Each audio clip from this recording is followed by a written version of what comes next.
আসসালামু আলাইকুম। আমি এখন আছি একটা রেস্ট এরিয়া কিরকম। এখানে বাথরুম আছে, দেখেন দূরে দেখা যাচ্ছে এগুলো সব বাস ড্রাইভাররা ওখানে বসে বসে রেস্ট করছে। আর দেখেন এখানে প্রাইভেট গাড়ি, অনেক ধরনের প্রাইভেট গাড়ি, সবাই রেস্ট করছে। চারদিক অনেক সুন্দর।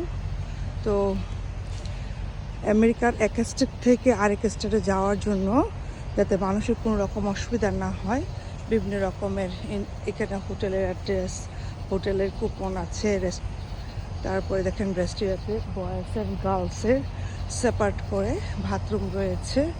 আমি আজকে আপনাদের দেখাচ্ছি একটা রেস্ট এরিয়া। দেখেন এরকম।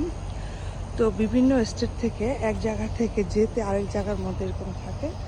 রাতের বেলা এখন প্রায় রাতের 1টা, আমরা পৌঁছে যাব কিছুক্ষণ পরেই আমাদের কাঙ্ক্ষিত স্পটে। আজকে প্রচণ্ড বৃষ্টির কারণে আমরা ধীরে সুস্থে এসেছি, বিভিন্ন স্পটের মধ্যে থেমে থেমে এসেছি। অদ্ভুত সুন্দর। দেখেন আমি আপনাদেরকে দেখেন বাসের সারি, এখানে না হলেও কমপক্ষে 50টা বাস রয়েছে, খুবই সুন্দর। তো আমি একটু বসবো, কারণ গাড়িতে বসতে বসতে পা ব্যথা হয়ে গেছে। আর আমরা প্রত্যেকটা নামাজের সময় নেমে নেমে নামাজ পড়েছি আলহামদুলিল্লাহ, জোহর, আসর, মাগরিব, এশার। তো যেহেতু নিজস্ব গাড়ি নিয়ে আসতেছি, ট্রাভেল করছি, এটা একটা সুবিধা অন টাইমে নামাজ পড়া। জায়গাটা কত সুন্দর, দিনের বেলা হলে আপনাদেরকে আরও ভালো করে দেখাতে পারতাম। মনে হয় যে এত সুন্দর জায়গা। তো আমি একটু বসবো। এখানে দেখেন সিট, এখানে লেখা আছে পিকনিক স্পটের মতো।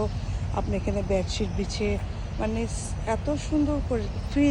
এইসব জায়গা কিন্তু আপনাকে পে করতে হচ্ছে না, আপনি ফ্রিতে রেস্ট এরিয়াতে বসতে পারবেন, আরাম করতে পারবেন। রাতের বেলা দেখেন আমাদের মতো আরও অনেক মানুষ আসছে। তো অনেক রেস্টুরেন্টে আপনার বাথরুম ইউজ করতে হলে কিন্তু কিছু কিনতে হয়, আদারওয়াইজ তারা জায়গা দেয় না।